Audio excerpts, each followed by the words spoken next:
Separate administration demand tawbada saru yariba Kuki MLA sing sarkar sembada mantri piroidabani haina haumina phongdokre wasakpada Manipur gi integrity ngakani haina wasak lamlaga Manipur dhugaina ba Kuki gi separate administration demand tawbada chauna saru yariba Kuki MLA sing government sembada minister from piroidabani government sembada community gi sakthungumna semloidabani haina Federation of Haumina thadorokba serol amana hairi serol asina hairibana Minister oibada tunglam chatki khanduna miyangi oiba thawak tawbada achumba tawgadaba pukchel thengba corruption da mangzil tharoidaba khanduna mathau pham paihanba mathau tai sel chabada haisingba tanaba chariba sel adu center gi lusingba singda katkadabadi minister oheloidabani Manipur government ki minister ama oirabadi secretariat ta phamduna thabak sugadabani Maduna taduna Guwahati da Delhi da natraga makoina taba mafamda office famba tarabadi miyangi apunbagi minister oidre Kuki khaktagi minister tare masina separate administration demand pithokpaga manai sarkar semninge haiduna Kuki da nonjaraga khurumduna haijaroidabani maduna mai hauduna chagliba mayum makai mai thadok pikraba laifam laitaduna lambigi changniba ohelliba nupi angang khaktana minungsi khangdana hatkraba sing adugi mamal singbana Khasik tuna khangniba singda karemnaba kumthokani centerna phamu phamba hipu hipa masaki lenga ki wa amata thauna fana pangthok saba ngamloidaba oirabadi sarkar semdabana pai state amagi phangpham thokpa hak khudima central government na piba masung aikhoina lawba haibasi India gi state amagi oina right ni masi khudingmak asi kawraga center da taknaba ngamdraga khoiramlaga niba makhoigi thawjang ngaibagum miyamda uhanba Makoigi thawjaw natrabadi hingba ngamloidabagum miyamda uhanduna minai thakta changni bagi thakta thamba tawroidabani aikhoigi minister singna changni bagi lusingba singi thakta masana uhanduna lagli masigi lisatuna central government na sananingba mawongda sanariba usidaba manbagum uriba asi khudingmak makhoina thokhanbani India gi state kaya ama maramdamgi party na lengak paiba kaya yauri Makoida BJP natraga Congress Party oide haiduna masagi state ki sakthung thungdaba karamba state yaukrabage makoina senthang piraktaba matam adudi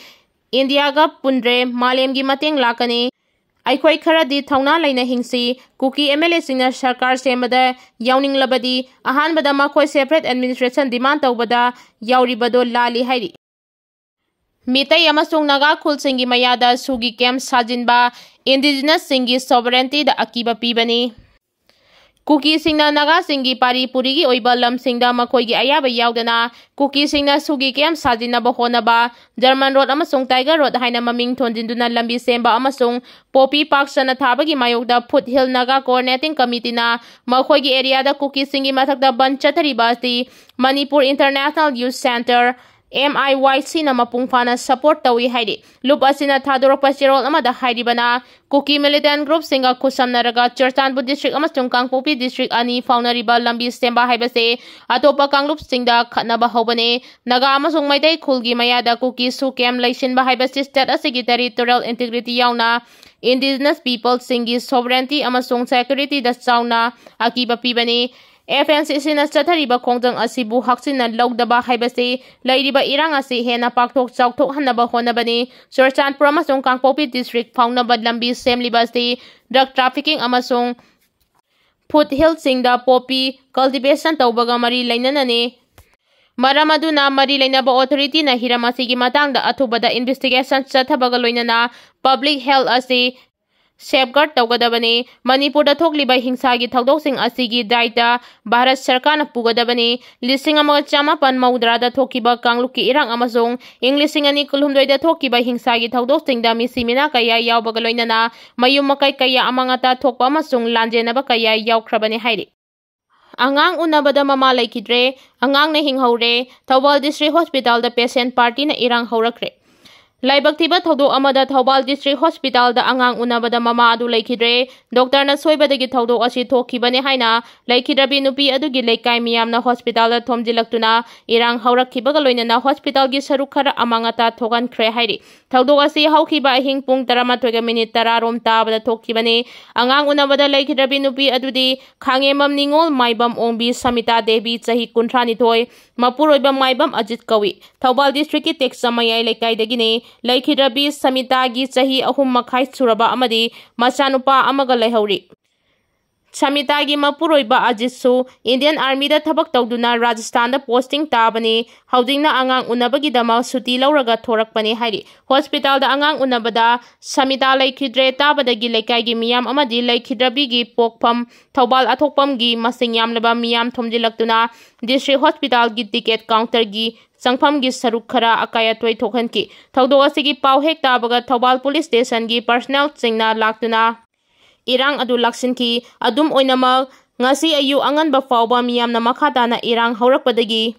hospital gi emergency ward ta duty tawba doctor amadi nursing lot khibana emergency service lab ki hairi laikhidrabi Samita gi thawai yaudraba hakchang adu ngasi ayu pung 9 lom tabada postmortem gi damal Jenims ta pukhibaga loinana Laikai gi miyam su misi asigi matangda chapchaba ama khangdriba phawba makhada na khongjang changsin khigani hairi tungda miyam na Teksamaya Laikai community hall da mifam ama pangthoktuna misi asigi matangda JSC ama semkhre Thaubal gi DC da memorandum ama supisinkhre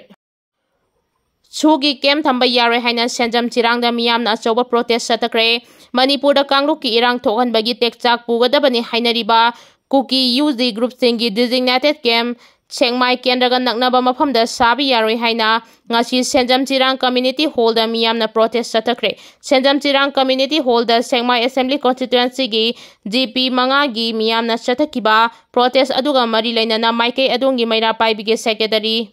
Haikham Ambrabati na paumi sing hai kumda lising ani kulhumdoi gi me ahumdagi Kuki narco terrorist sing na landarakpadagi khunja sing asi ana kaya marum yaurakhrabani ngasi fawa awaba mayam ama khangduna laglibani Chairak asida laingang na Central Sport University sariba asigi mathakta Kuki gi su tawnakiba UZ group singi designated camp sagani haibagi thawrang ama tawribasi khudakta lep kadabani Kuki singi designated camp maitai singna khundaba mafam chingdagi yamna lapna puthokhi gadabani Sport University assist habada Senjam Chirang amadi Kautruk ki miyamna sel ama fawba lawdana lam katlaga sakibani maram aduna Kuki singna tawningba tawba yahaloidabani Security deploy tawrabasu sangbang ngamdaba lawphang kaya lairi irang na law pari 5,000 henna law uba yadabana seng metric ton 15,000 gi mathakta mangle Haukiba sahi 2,200 gi me ahumdagi hauna state asida thoklakliba kangluk ki irang asi tapna mahausa gi phibamda hanjilaktuna mafang kaya da security deploy tawduna law singuba hauna khrabaso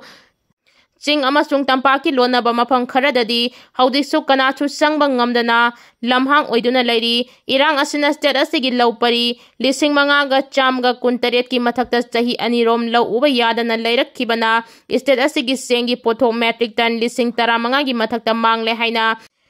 University gi CSSI gi associate professor Dr. Thiam Bharat na phongdokre Pau asina makatan hairibadi kangluk ki irang asina maram oiraga haudik fawba lawphang kaya law singu tawba yadana lairiba asina maram oiraga lawmi sing kham thengna awaba mayoknare